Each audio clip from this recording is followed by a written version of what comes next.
사는 거에 잘못 살고 못 살고 하는 게 어디 있겠어요, 여러분. 그러니까 신입이 가지면은 좋은 마인드는 우와 대단하다 내지는 와 어떻게 저걸로 사냐. 세상에는 약한 사람과 강한 사람이 모두 공존하는 세상이긴 하죠.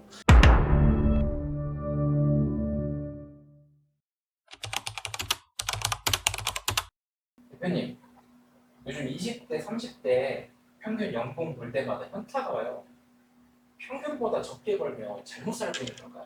아유, 사는 거에 잘못 살고 못 살고 하는 게 어디 있겠어요, 여러분. 하도 유튜브나 SNS에 보면은 길거리 지나다니는 사람한테 연봉 물어보고 나이 물어보고 우와 대단하다 내지는 와 어떻게 저걸로 사냐. 갑론을박이 존재하는 이런 자극적인 콘텐츠를 굉장히 저도 가끔씩 보긴 해요. 근데 그런 걸 보고 내 삶을 그거랑 비교하는 그 시간조차 솔직히 저는 의미 없고 아깝다고 생각하기는 해요, 여러분. 왜냐? 뭐 유튜브로 차라리 재밌는 걸 보거나 뭔가 나한테 도움이 되는 뭔가를 보는 게 낫지. 못하러 나보다 잘난 거, 나보다 못난 걸 보면서 내 기준을 거기다 끼워 맞추기 시작하면은요, 여러분, 솔직히 저는 그때가 비슷한 양상으로 전 그런 생각을 해요. 저도 이제 뭐 똑같이 직장 생활을 했고, 그 다음에 자영업 한번 했었고, 그 이후에 지금 기업을 운영하기까지 나름 많이 성장해오면서 열심히 꿈을 쫓아서 살아왔죠. 그리고 객관적인 지표들도 많이 성장을 했고. 근데 제가 비슷한 의미라면은 기업가들이나 아니면 사업을 하시는 분들은 내 회사의 매출 규모, 내 회사의 직원 수, 내 회사의 비전, 이런 것들을 가지고 이제 비교를 할 거 아니에요, 저도. 그러다 보면 우리는 일론 머스크 앞에서 다 개미일 뿐이다라는 생각으로 일축이 되거든요, 솔직히. 내 회사의 가치가, 물론 근데 그건 있어요. 내가 열심히 사람들이 대부분 인생에서 무슨 시간을 제일 많이 쓰겠어요? 잠자는 시간, 그리고 일하는 시간.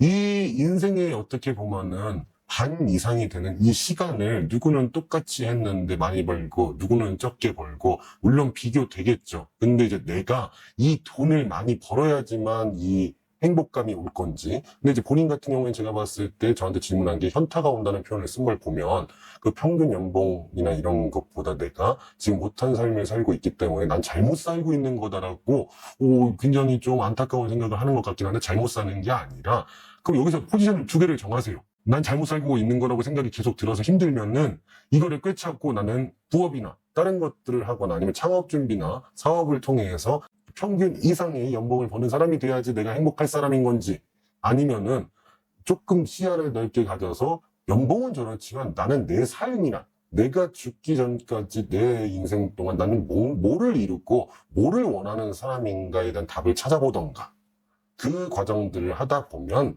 남의 시선 그리고 남의 말들이랑 그런 것들에 좌지우지 되지 않는다. 요즘 용어로 얘기하면은 코어가 탄탄해지는 인격 운동도 많이 해보는 거를 꼭 추천드릴게요. 끝. 대표님, 회사에서 인간관계 때문에 이직을 보내주는데 제가 나약한 걸까요? 세상에는 약한 사람과 강한 사람이 모두 공존하는 세상이긴 하죠. 그 말이 뭔지도 알고 저도 직장 생활을 했을 때 정말 일은 좋은데 사람이 싫은 경우도 많았고 반대로 정말 이 일은 싫은데 하기 싫은 일인데 사람들이 좋아서 버티는 경우도 있고 양면성이 있어요. 근데 이제 어찌됐건 내 삶의 가치관을 항상 말씀드리는 거지만 내 삶이 원하는 그 방향을 명확히 알면 그 답도 구해지지 않을까요? 아무리 그 사람이 싫고 뭐해도 내가 이 회사를 들어오기 위해서 이게 내 꿈이었고 내가 여기서 뭔가를 꼭 얻어서 밖에 나가서 난 어떻게 살 거야 라는 생각이 만약에 있는 회사라면 그 정도의 마음이 드는 회사라면 그 사람이 뭐라고 하든 뭐라고 나를 싫어하든 좋아하든 꾹꾹 참아내고 그거를 버텨야죠. 근데 이제 그게 아니고 그냥 이 정도로 스트레스면 내가 어차피 특히 전문 직종이신 분들은 똑같이 이 일 밖에 나가서 다른 회사에서 똑같은 일을 해도 괜찮을 건데 내가 사람 때문에 지금까지 해놓은 게 아까워서라도 다녀야 되는데 저 땡땡 때문에 싫다 하시다면 오래 끌면 끌수록 안 좋다.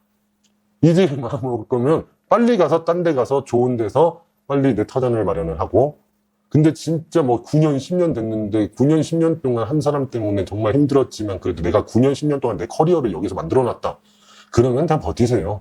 예, 그러니까 그분이 뭐라고 하시든 뭘 하든 그분이 사장이 아닌 이상, 그러니까 사장이면은 솔직히 곤란하긴 해요. 사장이 나를 너무 싫어한다. 그러면 잘리겠죠, 알아서. 근데 뭐 상사나 다른 사람들 때문에 너 때문에 내가 나간다. 그거 세상 아무도 알아주지 않아요. 오히려 그 사람은 드디어 내보냈다라고 생각할 수 있고 그 사람한테 지는 거니까 그럴 때에 있어서 더 잘해주시고 한번 더 내 스스로를 위해서 한번 잘해보세요.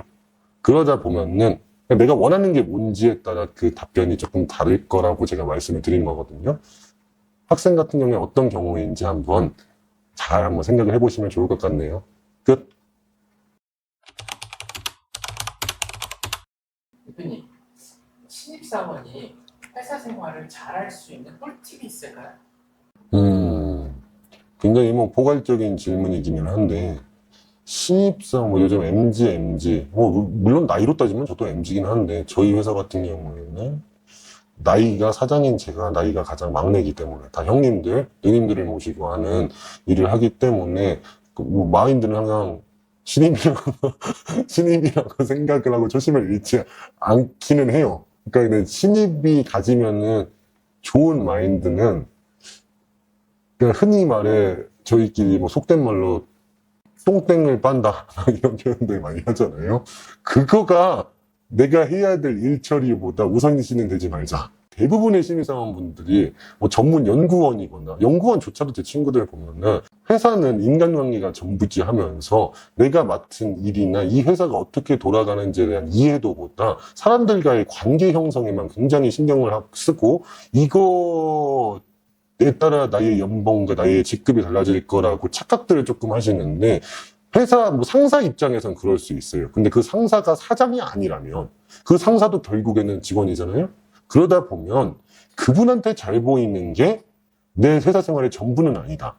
그리고 내가 어떻게까지 대학교 나오고 열심히 자격증 따고 공부해갖고 이 회사에 들어왔는데 내가 그렇게 나를 갈아 넣어서 내 인생의 일부를 써가지고 들어온 이 회사에서 그게 전부면은 정말 안타깝잖아요.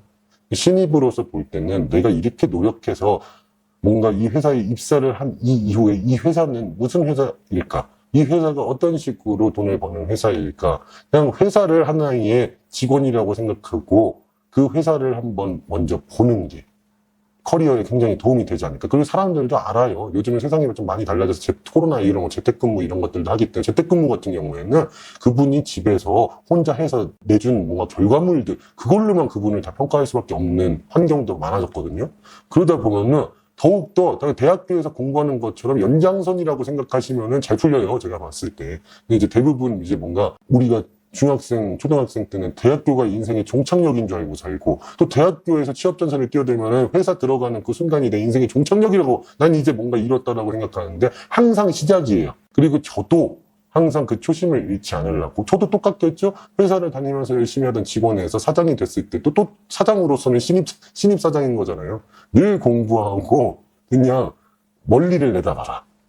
인간관계 당연히 중요하지만 모나지만 않으면 돼요. 제가 봤을 때 그것보다 더 중요한 게 얼마만큼 이 사람이 쓸모가 있는 사람이 되느냐. 쓸모가 있는 사람이 되면 좋으나 싫으나 다들 내 앞에서 웃어주기 마련이거든요. 물론 싸가지 없긴 하면 안 되겠죠. 여기까지.